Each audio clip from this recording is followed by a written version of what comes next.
Accessing library computer data.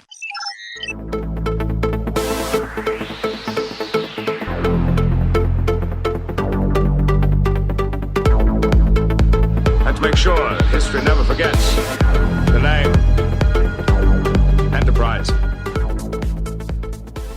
Welcome again to the Penske File podcast. We're talking about Star Trek The Next Generation. Your usual host, Wes, he heard the last episode and he decided not to come back. So I am Clay McCormick. I'm your host for this episode, and with me today is Sean and Dan. How you guys doing? Hey, how you doing? I'm good. I'm happy to be here for the impromptu episode of the RoboCop Appreciation Hour with Clay. Oh my God! Why am I on this then? because you're going to talk in the second hour when it turns into the Highlander Appreciation podcast. 2 hours? No. What about Star Trek? This is going to be. I watched this episode for nothing. It's going to be the McLaughlin Group, rest in peace, of RoboCop.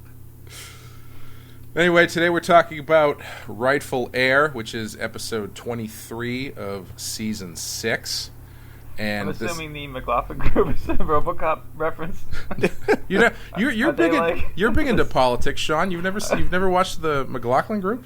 Are they like the Cyberdyne of RoboCop? No, I think you're thinking of Omni Consumer Products. Oh, sorry. Okay. All right. Go ahead, Clay. Anyway, this is Rightful Heir, episode 23 of season 6 of Star Trek: The Next Generation. This episode is about basically Worf goes on a peyote trip and sees Jesus, or Klingon Jesus. Yep. And I wanted to have Sean on for this episode specifically because it reminded me a lot of his graphic novel out now from Vertigo Comics called Punk Rock Jesus. Yeah, when you sent me that tweet, I thought, I don't know what the hell he's talking about. But then when I started watching it, I'm like, oh, that's right, he's a clone. And as I watched more and more, I was reminded how much I might have ripped this off without realizing it. Well, it's directed by Weinrich Colby, teleplay by Ronald D. Moore, story by James E. Brooks. And Worf experiences a crisis of faith and travels to a Klingon holy site where the mythic figure Kahless returns to lead the Klingon people. So, since I believe all three of us have watched this episode, Sean, why don't we start with you, and why don't you give us your thoughts on this so far? Man, I really love this. I don't think there's anything I would cut or change. I thought the actor who played Kahless was great. I like the political maneuvering, and it reminds me a lot of the book I wrote, and when Jesus came back as a clone, and even the argument at the end of my book was very much the same, was, well, who's to say that a clone doesn't count as a second coming? Right. And then there's the argument of like, well, people are sheep and they need bullshit to do their daily in and out, so let's give them their sheep, and we'll just kind of live with that, Right. So for a show that doesn't tackle religion, this episode certainly does, and I'm curious, like, people who are heavily religious, if they see the obvious connotations that it's implying. Yeah, it's pretty interesting to me too, because it's what happens at the end is really fascinating to me. The way the message that they put across is interesting, but before that, the idea that Worf's solution to the problem is to put this religious figure make him the emperor of all the Klingon people, which is kind of an extreme way to go. Dan, what did you think? I thought that was surprising, but I've never seen this episode before. I didn't remember it, and I really liked this one. I probably liked this one more than any episode I've watched in a while. Partially because of the novelty of it, but as I've complained about in the past, I don't think that the show always takes advantage of the single-serving nature of the way that the show is set up. There's no real arcs, and they don't ever do any deep dives, and this felt like a good deep dive, and it actually had a point of view, and it was actually quite a lean script with almost, was there any B story at all? Probably not. Like this not really, one, no. I was just kind of like, oh man, this is, wow. Like I was, as we'll talk about, I was like stunningly satisfied by this one. Right. Yeah, and I think it goes to show one of the biggest problems I've had, and I think has been a general gripe among a lot of us with looking back on this show, is how much the B story can tend to be completely pointless and just an excuse to use all the characters and, really ham-fistedly, pushed in there. But in this case, they don't even have one, and it's better for it because it really allows them to kind of sharpen their point of view and spend time with these interesting concepts instead of just, trying to split it between a story where, oh, well, Jesus is back, but also there's a coolant leak and Geordi doesn't know what to do because he's in love with a girl. One thing I think they could have cut was the beginning on the Enterprise. Now that I think about it, I don't think that's needed. You could have opened with Worf at a shrine praying, getting frustrated that he's not seeing... you didn't need him to be dressed down by Picard. Really? Yeah, I was wondering. I think Wes probably knows the answer to this, and maybe either of you guys do, because I think both of you are probably more well versed in the show as a whole than I am. But is the stuff that Picard is referencing to Worf, is that events we've previously seen, or is that something that's happened off screen? Yeah, this is proof that you don't actually listen to all these podcasts. Oh. Hey, man, I'm real busy. All right. He's waiting for his own episodes to come out. I get it. Well, Sean, enlighten me. Well, there was an episode, it was a two-parter, actually. Are you sure? Did you watch it? Yes, it was the one where Worf dresses in black SWAT gear, goes to a forgotten Klingon Romulan settlement and finds all these Klingon kids who have forgotten their past. And he teaches them basically how to fight and become little mini terrorists. And it was a good episode. So they're all terrible fighters then, right? Well, they become great. He basically disrupts this balanced culture of peaceful truce between the Romulans and the Klingons. So it's debatable if he actually did anything good at all. But he did awaken these Klingon kids. So at the beginning of this, what you are missing is that he's referring to this episode that you should have watched. I got a lot of TV to watch, man. All right. We live in an age of content overload. The Olympics are on. I get reruns of Saturday Night Live on Comedy Central. I got to watch. The Olympics. You like watching polluted athletes over Star Trek? Oh God, steroids are the best. I love them. I just meant the water they're swimming in, but yeah. Dan, what did you think of this episode? Oh, you already kind of told us, I guess. I did. Hey, I'm steering this ship, Sean, okay? Hurry up, would you? This is pure, without the soothing tones of Wes here. This is just descending into chaos, and one of us is going to be drinking blood out of the skull of another one by the end of this episode.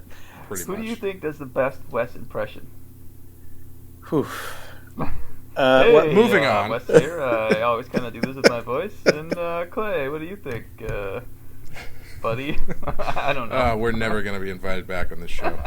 This is Mom is away, and we're just fucking burning the house down. One thing I loved, made me laugh out loud, is when Kayla shows up and they compare him to their Kayla's fan art.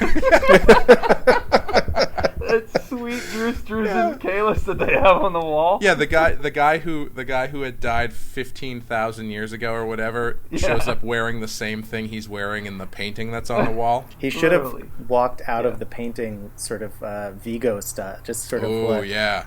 If they had like that extra $10,000 or whatever for that sweet ass special effect, you should have strutted his cheetah fur straight out of that painting. Yeah. Oh, that jacket was pretty sweet. Yeah. I gotta admit. So, now what do you guys think about? Do you think Worf has changed at all by the end of this episode? Do you think, looking at what he went through and the decisions that he had to make, do you think he has changed at all, or do you think he's in the same spot that he was when it started? Daniel? I have to hope. It seems like he's changed. If nothing else, he offers a very pragmatic solution to things. What's the episode where he and Picard go to negotiate a new Klingon High Council and they just end up killing each other, and even Picard is stabbing people? It's clearly the opposite of that, which was actually part of the reason that it was so satisfying. Like, as if I wasn't already surprised enough by the clone thing, which got me, the twist got me, it was satisfying to see him come to a somewhat extreme, but pretty smart end, and satisfying that it was sort of out of the somewhat one-dimensional character that they've established for him, and that he didn't try and like barrel roll into someone and punch someone and knife someone to solve the problem. So it did feel like there was change, and that, again, it was part of why this was so satisfying. Sean? I think Worf seemed a little naive for the first part of this. I think if this was season 1 Worf, when he was just sort of following orders blindly and all about honor, I could see that. But this is season 6 now, and he's learned enough about politics and seen how Picard. He should know that you just can't thrust this guy. You can't make Jesus the president and then expect Obama or whoever to just step down and high-five him on the way out. I mean, he should know that this is complicated. And by the end of it, he does come around. So, I mean, I'll chalk it up to, like, you know, he was very taken by this spiritual, you know, whatever. So he was wrong to follow him so blindly. But I think Gowron was the most wise out of all of these people, to be honest. Yeah, and I mean, I think, you know, going into that ending, I think that's the one thing that I don't really like about it is the solution they come up with is very strange to me, where it's not let this Kahless clone be his own person and find out who he is or something more, humanitarian like that. It's, well, everyone thinks he's God, so let's just tell everyone that he is God and make him the Emperor. Even if that doesn't have any weight to it, you're still making him the Emperor of your people, and that's for what's his name? The other guy, Gowron. For Gowron just to be like, you know what, that's the best decision to make is very strange to me. That's not what they decided, though. They wanted Gowron to still be the president. Right? No, I understand that there's still basically the Parliament system, but he's basically now, you know, Prince Charles. Right, he's a figurehead. But I think that's good. I think the flaw for once, I think the flaw is actually important here because it doesn't come to a tidy solution like a lot of the episodes do, where it's like they need to stop the Enterprise from blowing up.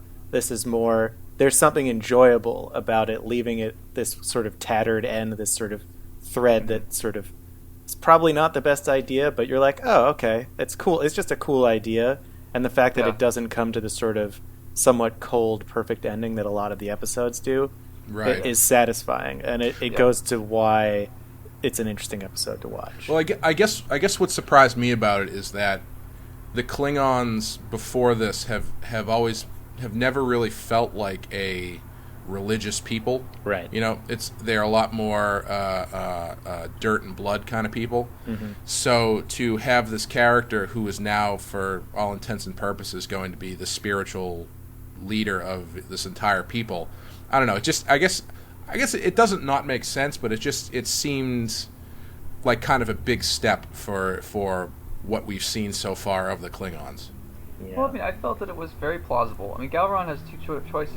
He can kill this guy or get rid of him, or he can embrace him and try to incorporate him into his plan. Mm-hmm. And it's not a perfect solution. And of course, you would rather this never have happened at all. But now that this guy's here, the secret's out, what are you going to do, you know? Right.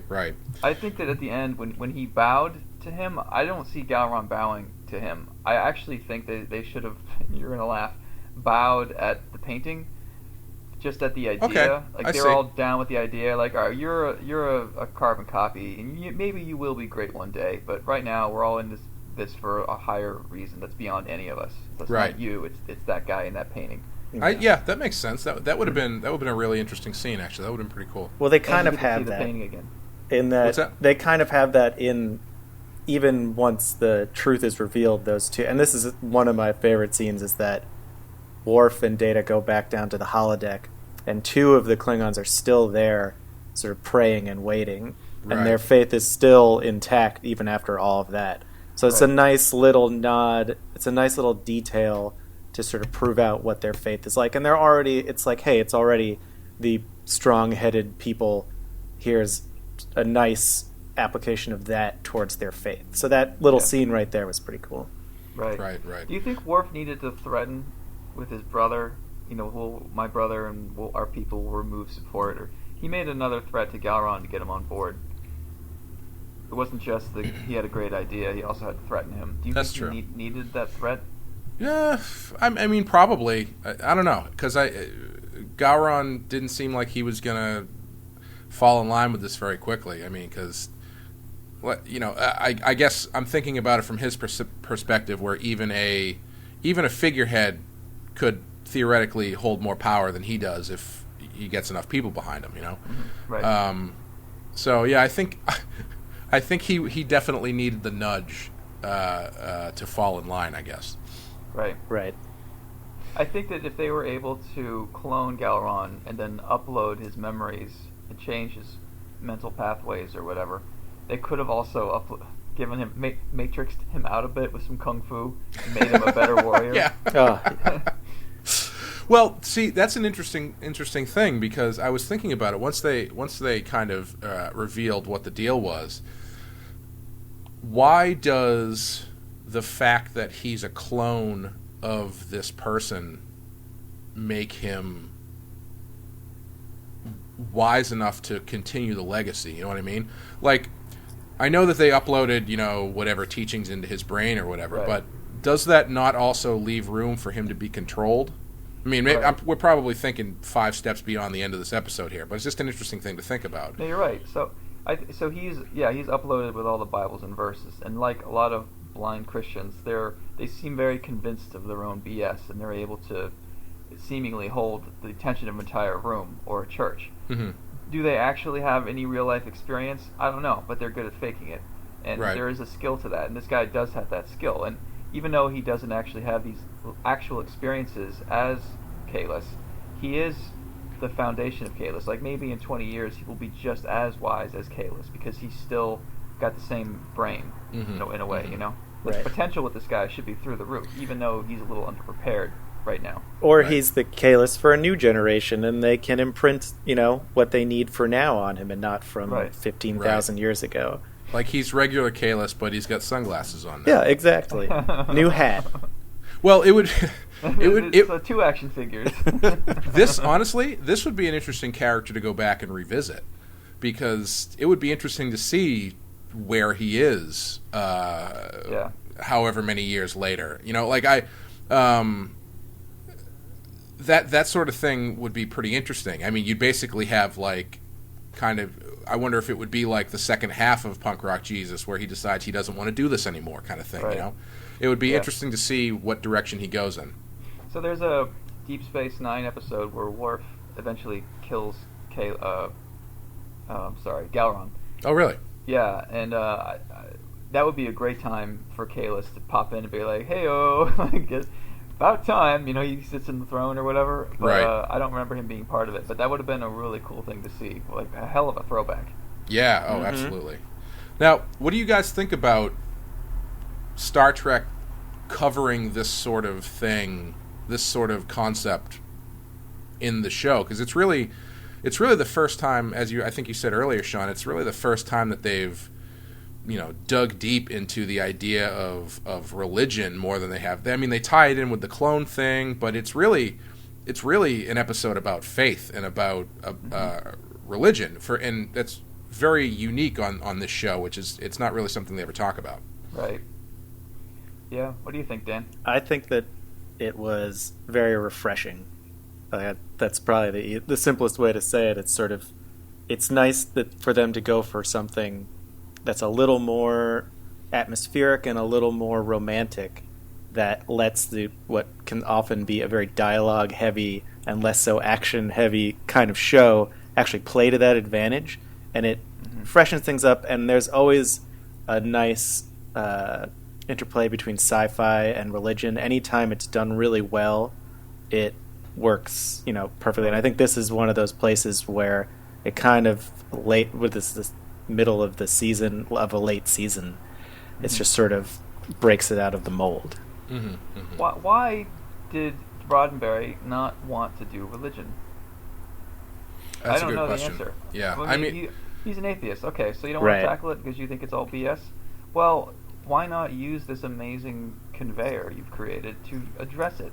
Right, Why not? yeah. Why avoid it completely? It So still stupid. exists. I mean, The problem I have with his whole ethos is that I feel like the world he created was so antiseptic by nature that, like, I feel like there was a disconnect between, oh well, that doesn't exist anymore because everything is perfect, and oh wait, this stuff does still exist, and this would be a great avenue for us to discuss it. Right. Like, they don't really talk about racism on the original show. They don't have. They talk about it by not talking about it. Basically, it's like, oh well, we have a multi-ethnic crew, and that's all we have to say about that. But they could go into it a lot more. Just because Starfleet is theoretically no longer racist doesn't mean that there aren't other species who are racist. Right. And it's really strange how antiseptic the actual concept is, and how it doesn't really get exploited to its fullest potential until, unfortunately, after he was no longer in the picture. Right. And I guess that's kind of what I was getting at, is that often things are very rigid and somewhat antiseptic. And frankly, I've always thought that either Starfleet or humans specifically are just way too accepting of the new races and creatures that they come across. I feel like the Daniel version of Star Trek involves a lot of like initial disgust and distrust. Oh, yeah. And this kind of goes more into that area of just a more like realistic approach to it. Even if you're anti-religion, and you can probably take a pretty strong anti-religion stance away from this one if you choose to parse it out that way. And that's good. I think that's good in that it's leading us down to some actual discussion instead of Geordi getting the hots for some mining expert on satellite or something. Yeah, the irony and the hypocrisy, I guess you could say, about Roddenberry's thing was, let's really embrace of all the amazing stuff about humanity, but while you're on the ship, you're not allowed to have feelings. Right. It's like, dude, like, whoa, that does not make sense at all. I don't want to repeat myself. It's that ironic sort of militant atheism that can sometimes find itself on the same playing field. I don't want to like trip over my own dick trying to be deep, but it's like, you know what I'm saying? It's like it can hit that same level. Yeah. Right. Well, my favorite part of this episode is when it turns into a Man-O-War video for like 15 minutes halfway through. And it's just like sword fights and drinking and awesome jackets. Legs of meat on a wooden table with grapes in metal bowls. Dan, you had mentioned it before, but I wish you hadn't said anything, because I was paying a lot of attention to the Klingon head ridges in this episode, because there are a lot of them and they are funky. Yeah. I don't know if Galron's looks like a clit over his head.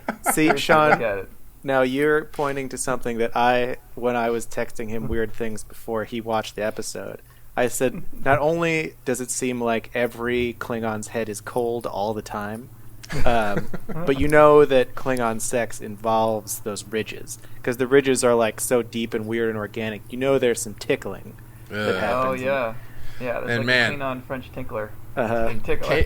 Kalis looked like he had, like a nice big piece of chewed up bubble gum on his forehead. So I don't want to know what goes on with that guy.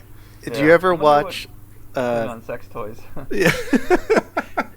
There's a black market trade of head massagers from Earth to the Klingon Empire as sex toys. Yes. Anyway, unless you guys have anything else you want to say, I think we'll take a quick break and come back and give final thoughts.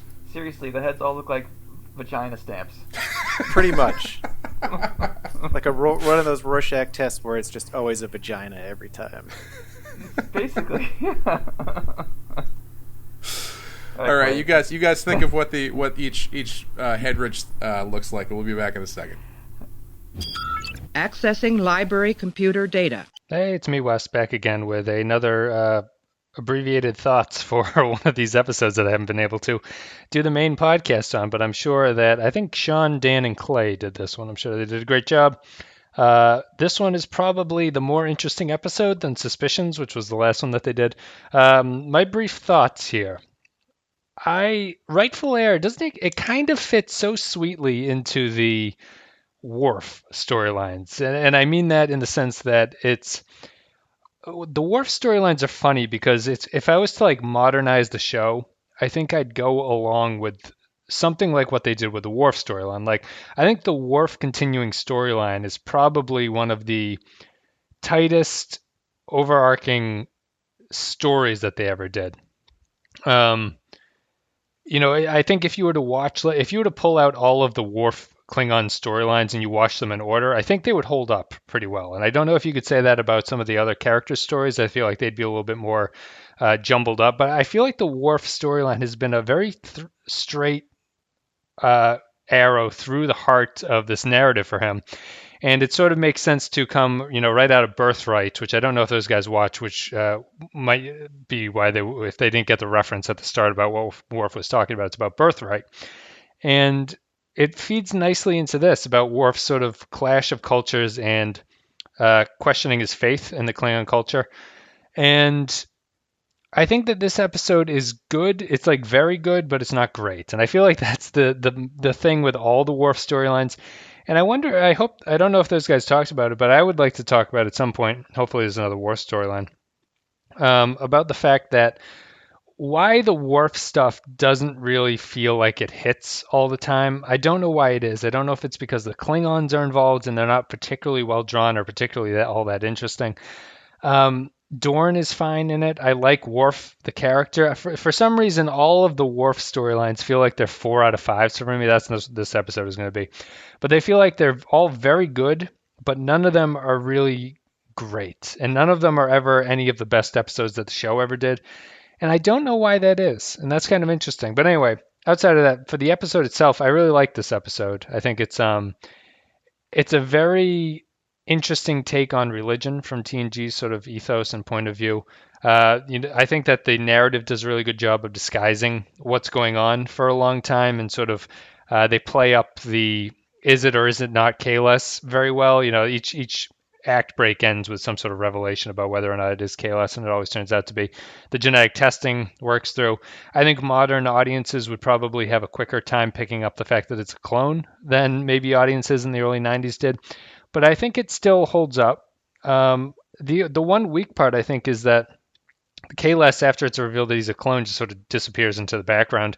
But I love Gowron. I think Gowron is excellent in this one. I think that it's a great sort of it's a great understanding of the way that they've drawn the Klingon so far, and it continues this thing that I never really appreciate about TNG. TNG seems to think that seems to be telling us, as opposed to think that the Klingon Empire has always been on the verge of collapse for the entire run of the series. Like that, ever since TOS ended, the Klingons have had really nothing to do. Their great warrior culture is sort of falling apart into sort of corruption and things like that. And TNG, I never really realized how strong they were stressing that story, and it works here. This feels very fitting to be sort of one of the final Klingon stories in that vein, about how the Klingons are going to sort of recover their way of being and recover their soul and everything. And it's through this Kahless thing. I don't know. Hopefully the other guys would talk about it, but I don't know how much of it's. The show is ostensibly about sort of examining your faith and everything, and it sort of ends in a very interesting place to me. And I don't think I'll be able to cover that all here, but it's a really interesting way that they approach religion in this and Worf's reaction to the religion. And I think that Data's sort of speech about he's more than gears and gizmos or whatever he says something better than that, is a really great scene for those two. And I love the Worf and Data pairing. I think it always works really well. But that's it. Those are my abbreviated thoughts. I like this one. It's not one that I'm going to watch all the time. It's not one that I would probably put on, but I do think it's a pretty strong episode. So a 4 out of 5 for me. So Clay, Sean, and Dan, thank you very much for giving me your time to the podcast and pumping out an episode for Rightful Heir. And guys, I will be back probably the episode after this. I definitely am back in the episode after this. So thank you for listening, and I will see you next time. Okay, so final thoughts on Rightful Heir. Sean, why don't you go first? Give it a rating 1 to 5, and remember, your rating will depend on how severely you get sued by the writers of this episode. I'm gonna go 5. Yeah, I think it went deep. I think it took chances. All the acting was great. Casting was great. I like the matte painting. I mean, I like the fan art of him too. Yeah, I really don't have much. There's not a lot of fat on this one, you know. Yeah. So I'd go 5. How about Dan? you guys? I'm giving this a very strong 5. It satisfied my biggest complaint of not ever diving deep on anyone. I think it did a really good job, and it got rid of the sort of antiseptic quality that hangs around a lot of the sort of middling episodes. And it's lean and really well written. There's no B story, and that gives it a huge boost for me. You could say it's the RoboCop of Star Trek: The Next Generation episodes. Sean just changed his rating to a 1. I have to agree with both of you guys. This is the RoboCop. No, I didn't say that. no. I have to agree with both of you guys. This is a strong 5, and it's not a natural 5 or not an obvious 5, because I feel like a lot of the 5s are They're very flashy. Yeah, very flashy and very Star Trek. This one is not necessarily a very Star Trek-y kind of episode. Yeah. It's just a really good exploitation of the characters and their world, and it's not something they do all the time, and I think it's fairly difficult to pull something like this episode off and have it be as good as it was. Yeah, I think it's a sleeper 5. I mean, I completely forgot about it, but you're right. Most of the 5s are big and flashy and intended to be 5s in a way. Right. Yeah. It's also the most metal of the of Star Trek episodes. Oh my God, yeah. You've got manly feelings. You've got legs of some animal. You've got torches. What is it, Klingon Warnog? Yeah, you got that Warnog. You have a sweet painting that looks like it belongs on the side of a van. Show me a religion where you prove yourself by fighting God with a knife, and you'll finally have me on your team. Oh man, the balls that Worf has before he realizes that, when he still thinks this guy is probably Kalis, when he's just like, you know what, we should probably have a sword fight. Yeah. Wait, Worf didn't. Oh yeah. Worf fights him at the beginning. That's right. He stopped. He started laughing. Which goes to show you how bad of a fighter Worf actually is, because Kalis gets pretty punked out by Gowron later on in the episode. Well, I noticed that he was sort of stopped halfway. Kalis just starts laughing and he just distracts. Right. Because maybe he knew he was about to get his ass kicked. Well, see, that's interesting to me. I mean, we could probably talk longer about this, but that, now, does he, at that point, does he realize that he is not as good a fighter as he thinks he is? Or does he not realize that until later? Because he has that scene where they tell him he's a clone, and he's it's all kind of like hitting him. Mm-hmm. Does he recognize earlier that something's wrong? But I don't know. I don't think so, because there's something satisfying about the level of pride or hubris that the Kalis clone is carrying himself with. So that's it's nice to see him as this imperfect character. Right. To his credit, though, he does take it all pretty well. Yeah. Yeah, and I know. He goes from it's me, I'm the only thing. Oh, I'm a clone? What's that? Oh, I guess that works too. Yeah, at least he doesn't go crazy and light himself on fire or something. No. But maybe when he was fighting Worf, he was thinking, either I'm still the greatest fighter in the world, or this guy is just terrible. This guy's Kalis. Oh. Yeah. I guess my one last question, and this is more of a technical question, is when Worf had candles in his room on the Enterprise, when he was praying to Jobu? Yeah, when he was getting very heady. Is the Enterprise a pure oxygen environment? Would he have blown up? I'm not usually Mr. Magic Xylophone, Clay, that I usually give most of this stuff a ton of leeway. But for some reason today I was a fire marshal. And why was there not just smoke pouring out of the door of his quarters? The alternate version where he's save me, Kalis, and then it just cuts to the outside of the Enterprise and just a huge hole bursts in the side of it. But anyway, I'm pretty sure phasers would light up all oxygen environment as well. That's true. Or, that's all true. the That's sparks that fly every time anything happens. That's even if it's not an oxygen content thing, it's just that's imagine you're on a 747 and the people on the top floor of the 747 are just cooking steaks. That's gonna, I don't know how, unless he's got a really good bathroom fan, it's gonna get pretty smoky in that room pretty quick. Well, even Go ahead, sorry. Even if it's not a pure oxygen environment, the amount of carpet on the Enterprise and the amount of sparks together seems like just terrible engineering flaw. That's true. I want a story about the carpet cleaner guy.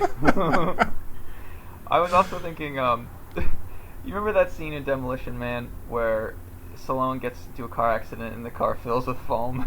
Yes. Imagine that kind of fire retardant system on the Enterprise. Or any time it crashes, like how often have we seen the disc crash? Like there must be an airbag, some kind of like last chance scenario. You know, gravity thing's not working, whatever, can't beam out. What about pillows everywhere? I mean, there has to be something like that. Oh yeah, I mean, if you go just based on the damage it's taken on the show and in the movies, it is not very friendly to passengers. Yeah. I mean, that shit's gonna splinter and shatter and explode. Yeah, I mean, imagine like, all right, what happens if we crash? Oh, you won't because we'll have dampeners. Or what if the dampeners are broken? Well, you know, I don't know. By that point, you're probably dead anyway. Right, you've been so burnt up by command panel sparks that you don't even notice. Oh man, Command Panel Sparks. That's a band right there. I'm adding it to the list. Alrighty. Well, I think that's it for us in this episode. If you'd like to leave a comment or a review on iTunes, that would be great.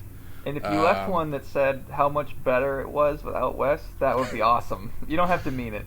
Yeah, well, I don't know. This might be the last shows we ever do, Sean, judging by the last one. But if not, hopefully we'll all be back. Thank you, Sean, and thank you, Dan, for joining me on my very brief hosting stint here on the Pensky File podcast. We'll see you later. See ya. See ya.